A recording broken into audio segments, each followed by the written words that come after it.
Welcome back. The Russia-Ukraine crisis weighing on markets and raising some questions about the Fed's rate hike plan. Last week, some on Wall Street thought March could bring a half-point rate hike. But is that now off the table, or could these geopolitical developments force the Fed to move even slower? Joining me now is Michael Darda. He's the chief economist and chief market strategist at MKM Partners.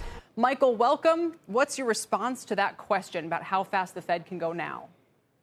Thanks for having me on, Kelly. Well, as you know, I was never in the 50 basis point camp as a likelihood, at least for the March meeting. I'm not saying it isn't justified. I do think the Fed is falling behind the curve and continues to be behind the curve. But my view on that is probably right out of the gate, they would be reluctant to go 50 because most likely the market would start building expectations for additional 50s after that. And I'm not sure they want to move that fast, at least initially. Yeah, but I do think they're very much on track. We'd have to have some kind of completely unexpected shock, and not just what we're seeing unfold with a barely more than 10% pullback in the S&P 500. That's just not going to be enough to move the Fed to the sidelines for the March meeting, in my opinion. Where do you think, to put it in the following terms, the Fed put is right now?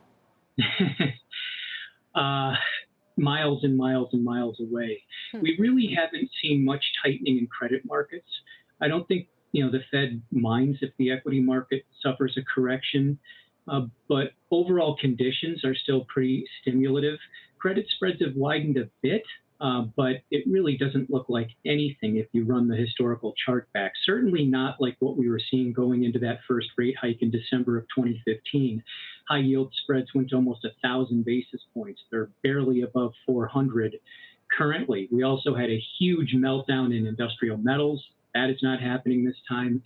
And I think most importantly, if we look at 5-year ahead inflation expectations, where all of these supply side shocks should really be out of the system, we're pretty close to 300 basis points today.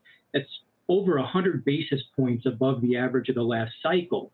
We fell below 100 basis points on that indicator going into the December 2015 rate hike. So there's really no comparison between where the Fed is today, which is miles and miles behind the curve, and where they were at the dawn of the last tightening cycle, which arguably was a bit premature.